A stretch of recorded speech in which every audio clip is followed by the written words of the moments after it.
Tumingin si Roland kay Nightingale at tinanong kung ang lahat ng mga electric light na ito ay binubuo ng magic power. Nag-isip sandali si Nightingale at sinabing ang mga ito. Nakikita niya ang mahiwagang kapangyarihan sa loob ng kidlat, ngunit medyo iba ang kulay. Sa ambon, nakita ng Nightingale ang isang madilim, tulad ng walang laman na nabuo ng Stone God punishment. Nilapitan ni Roland si Agatha at tinanong kung gaano karaming pananaliksik ang kanyang ginawa sa Divine Seal Imprint. Umiling si Agatha at hindi gaanong nagsalita. Pagkatapos ng lahat, ang 3 upuan lamang ng Federation noong panahong iyon ang pinapayagang gumamit ng Divine Seal Imprint, at ang kanilang mahiwagang kapangyarihan ay napakahalaga sa isang tunay na sitwasyon ng labanan, kaya hindi dapat sila maaaring magsayang sa mga simpleng pagsubok. May teorya si Roland, ang parusa sa bato ng Diyos ay hindi isang walang laman na naghihigpit sa mahiwagang enerhiya, ngunit naglalaman ng napakalakas na mahika sa loob nito. Napakalakas na naimpluwensyahan nito ang nakapaligid na daloy ng mahika, na nagiging sanhi ng mga kakayahan na hindi gumagana. Ipinaliwanag din ito kung bakit naging hindi epektibo ang Divine Seal Imprint, ang Balanced Stone. Sa loob ng saklaw nito, nilikha ang isang interference zone na katulad ng Divine God Punishment Stone, na hindi pinaganya ang operasyon ng bato. Gayunpaman, ikinwento ni Agatha na ang mangkukulam na responsable sa mga obserbasyon ay nagsabi na ang Balanced Stone ay tumigil sa paggana sa paglabas ng Divine Seal Imprint, na huminto sa kalagitnaan ng pangungusap nang bigla nitong natanto. Nagpatuloy si Roland, marahil ang mga obserbasyon ng bruhang iyon ay nahadlangan ng matinding liwanag na ibinubuga ng Divine Seal Imprint. Ngunit sa daigdig ng ambon ng Nightingale, tanging ang mahiwagang kapangyarihan lamang ang nagtataglay ng kulay. Kahit ang pagtitig ng diretsyo sa araw ay hindi makakaapekto sa kanyang paningin, kaya naman hindi nila ito napansin noon. Pinag-isipan ni Agatha ang teorya ni Roland na ang Divine Seal Imprint ay maaaring tumagos sa Stone God Punishment. Dahil mayroon itong mas mataas na mahiwagang kapangyarihang. Tumango si Roland, parang medyo excited si Agatha pero biglang tumigil. Kung talagang naapektuhan ito dahil masyadong mataas ang mahiwagang intensity, bakit hindi ito nangyari sa mga mangkukulam mismo? Natigilan si Roland. Itinuro ni Agatha si Anna, nagtataka kung bakit ang mahiwagang enerhiya sa loob ni Anna ay maaaring i-activate ang Divine Seal Imprint ng 2 beses. Ayon sa teoryang sinasabing si Anna ay magkakaroon ng mahiwagang kapangyarihan na mas mataas kaysa sa Stone God Punishment. Gayunpaman, ang kanyang Blackfire ay hindi maaring tumagos sa Stone God Punishment. At walang magic interference field na lumitaw sa kanyang paligid ay nagiging hindi makatwiran. Saglit na natahimik si Roland, hindi maipaliwanag kung ano ang nangyari. Kahit na ang pinakamababang kalidad ng Stone God Punishment parusa, ay madaling makagambala sa mga kakayahan ng isang mangkukulam, kabilang ang makapangyarihang Blackfire ni Anna. Sinabi ni Agatha na nagtanong siya kung bakit kailangan ng magic stones ang magic power infused para maging mabisa. Naniniwala ang tagapagturo ni Agatha na ang mga buhay na nilalang lamang ang maaaring magkaroon ng mahiwagang kapangyarihan. Natahimik si Roland, pinag-iisipan kung ano ang maaaring nakalimutan niya. Matapos mag-isip ng mahabang panahon na walang resulta, kinailangan niyang isantabi ang bagay na iyon, umaasang makakahanap siya ng mga sagot sa ibang pagkakataon. Ang kailangan nilang pagtuunan ng pansin ay ang operasyon sa loob ng 3 araw. Mabilis na lumipas ang 3 araw, matapos ang serye ng paghahanda, personal na nakita ni Roland ang papaalis na mga tauhan sa dock area. Ito ang unang malakihang pinaghalong operasyong militar kung saan ang mga mangkukulam ang bida. Mayroong 2 steamship sa kabuuan, na nagdadala lamang ng mga pinakapiling veterano ng unang hukbo. Sinundan nila si Roland noong simula pa lamang sa pader ng lungsod ng hangganang bayan, na nakikipaglaban sa mga demonyong hayop.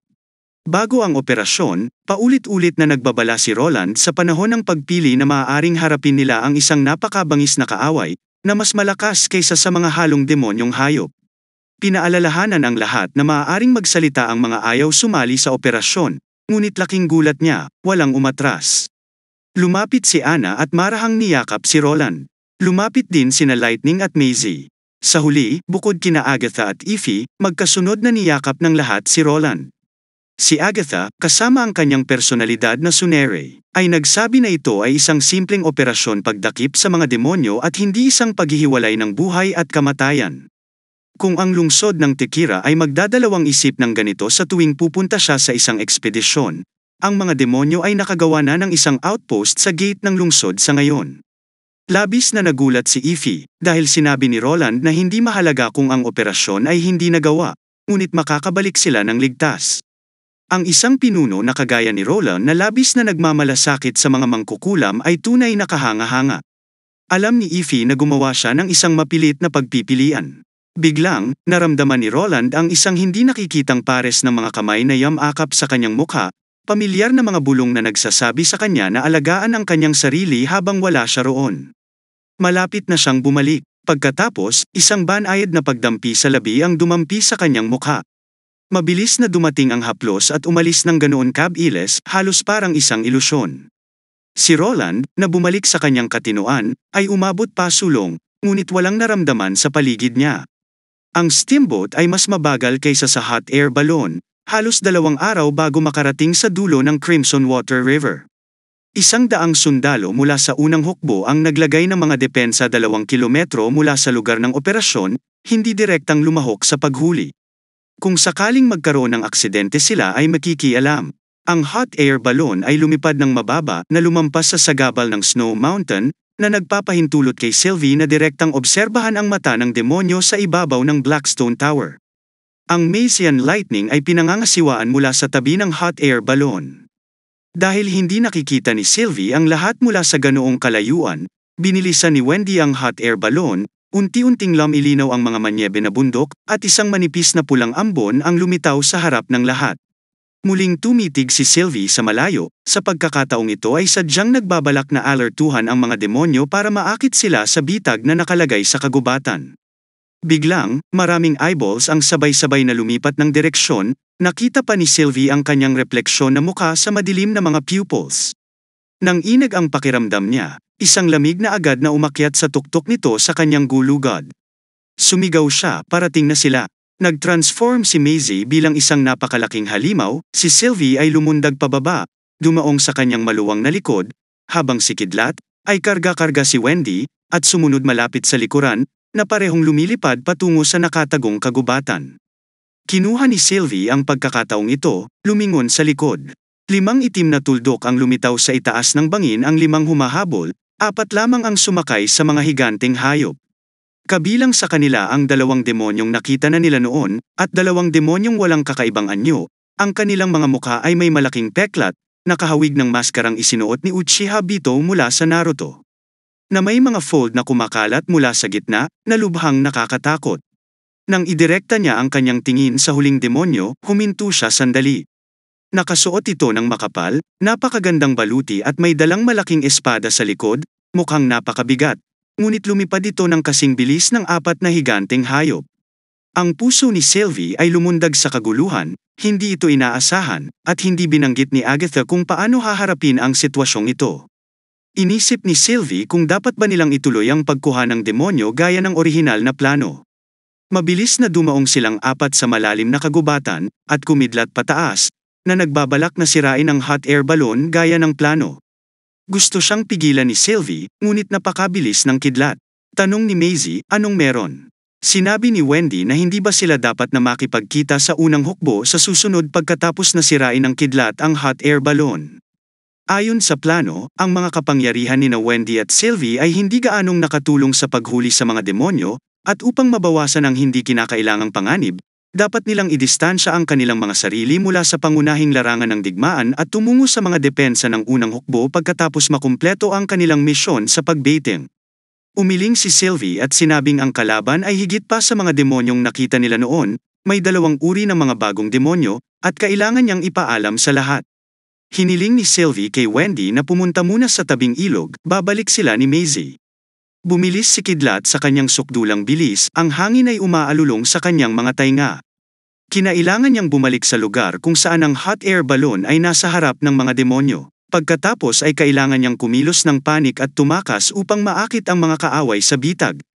Kumalat si Kidlat sa ilalim ng lobo, natagpuan ang pampasabog na pakete na nakadikit sa airbag, hinugot ang delay igniter, at matapos makita ang puting usok na tumataas mula sa pakete, agad na bumagsak patungo sa dagat. Isa itong simpleng self-destruct device. Nang bumaba si Kidlat sa ibabaw ng dagat, umalingaw-ngaw ang isang malakas na putok, tila lumiwanag ang kalangitan sa isang sandali. Nakita pa niya ang isang demonyo, na napakalapit, na binaligtad ng mga nagliliyab na apoy, ang kanyang katawan ay nilamon ng napakalaking apoy, bumubulusok sa dagat kasama ang kanyang bundok. Ang iba pang 4 na demonyo ay lumabas mula sa ilalim ng usok, dumiretso sa kanya. Sa ngayon, lahat ay nangyayari ayon sa plano. Nagtungo si Kidlat sa kagubatan. Susunod, kailangan niyang pangunahan ang mga demonyo sa kagubatan. Ang panghuli na bitag ay nailagay na, tahimik na naghihintay na makuha ng biktima ang Fain. Ang makakapal na sanga, baging, at sogras ay tiyak na magiging isang bangungot para sa kaaway. Sa sandaling iyon, mabilis na nahanap nina Sylvie at Maisie si Agatha. Nag-aalalang ikinwento ni Sylvie kay Agatha ang kanyang nakita, na ikinagulat ni Agatha. Ipinaliwanag ni Agatha, na may hindi mapakali na ekspresyon, na ang mga demonyong nakasuot ng robe ay ang mga demonyong nakakatakot. Dahil pumapatay sila mga ordinaryong tao, ngunit ang mga mangkukulam ay hindi natatakot sa kanila. Kailangan lang nilang iwasan ang eye contact. Gayunpaman, ang mga nakabaluting mga demonyo na maaring lumipad ng mag-iisa ay malamang na isang mataas na ranggo na demonyo. Seryoso ang boses ni Agatha, habang ibinahagi niya na kakaunti lang ang alam ng Federation tungkol sa kanila. Ang lahat ng matataas na demonyong ito ay may iba't ibang kakayahan at kahawig ng mga tao, kahit na mas matangkad. Parehong napakalakas ng kanilang lakas at mahika, ayon sa alamat, ang mga transcendente na mangkukulam lamang ang makakalaban sa kanila. Nag-aalala si Sylvie na wala silang mga transcendente na mangkukulam sa ngayon. Dapat nilang ipaalam kay Leaf at sa iba pa ang tungkol sa isang retreat plan. Napakagatlabi si Agatha, alam niyang kayang lumipad ang mataas na demonyo dahil may suot itong lumilipad na magic stone. Kung si Kidlat lang at si Maisie, okay lang, pero kung marami sila at umalis sila sa protective range ni Leaf, hindi sila makakaligtas sa pagtugis nito. Ngunit ayon sa minsang sinabi ni Lord Across, ang matataas na ranggo ng mga demonyong ito ay napakalakas. Agad na tinawag ni Agatha si Leaf, na sinasabi sa kanya na ipaalam sa lahat ng mga mangkukulam na iwanan ang operasyon ng pagkuha at gamitin ang Divine Seal Imprint upang lipulin ang lahat ng mga kaaway. Inutusan niya si Nightingale na bantayang mabuti ang nakabaluti na demonyo at patayin ito kung sasamantalahin niya ang anumang pagkakataon. Hindi napigilan ni Sylvie na yakapin ng mahigpit si Maisie. Kailangan ba talaga nilang harapin ang isang matataas na demonyo? Seryosong nagsalita si Agatha. Sinabi na ang mga matataas na demonyo ay bihirang lumitaw ng mag-isa, at sa ngayon ay mayroon lamang itong ilang mga bantay sa gilid nito. Ito ang kanilang pinakamahusay na pagkakataon, at kahit na walang maningning na mangkukulam, maaaring hindi sila matatalo. Ngunit ang paglalantad ng kanilang mga likod sa kaaway ay nangangahulugan ng tiyak na kamatayan, ang paglabas ng lahat ay ang kanilang tanging pagkakataon na mabuhay. Napabuntong hininga si Sylvie nang hamampas ang dalawang alulong sa mga tuktok ng puno, kasunod ang tunog ng mga mabibigat na bagay na dumapo sa kanilang harapan. Nakita ng mga mangkukulam ang nakabaluti na demonyo na patuloy na humahabol kay Kidlat, habang ang iba pang mga demonyo ay bumaba at nagtungo sa kagubatan. Sinabihan ni Agatha si Sylvie na magtago habang nandito, habang siya ay pupunta at papatayin ang 3 higanteng hayop na bundok. Si Sylvie, puno ng pag-aalala, ay pinaalalahanan si Agatha na manatiling ligtas. Nakangiting sabi ni Agatha na nasa tabi niya si Maisie. Mukhang sabik na sabik si Maisie at saka nag-transform sa isang higanteng hayop. Habang ang 3 higanteng hayop ay naiinip na naghihintay, isa pang higanteng nilalang ang biglang bumaba mula sa langit na mas malaki kaysa sa kanila. Dumaong sa likuran nila, pinaikot-ikot ang mga pakpak nito sa buntot nito at nagpalabas ng mga ingay. Nakuha agad ang atensyon ng 3 higanteng hayop. Nagulat si Sylvie nang makitang ang 3 higanteng halimaw ay kumakalat din ng kanilang mga pakpak at nag-iindayog ng kanilang mga buntot, na halos parang sumasayaw sila tulad ni Maisie. Bukod dito, halos parang sinusubukan nilang magpakitang gilas, ang 3 halimaw ay hindi nagbigay daan sa isa't isa, nagsisiksikan sa damuhan, sinusubukang i-impress ang higanteng hayop na bagong anyo ni Maisie. Iniunat ni Agatha ang kanyang mga kamay, at ang nakapaligid na halaman ay agad na nagpakita ng white frost ice, kahit na ang mga snowflake ay naanod sa hangin. Ang 3 halimaw ay nagsisigaw, na ikinakapak ang kanilang mga pakpak na sinusubukang lumipad.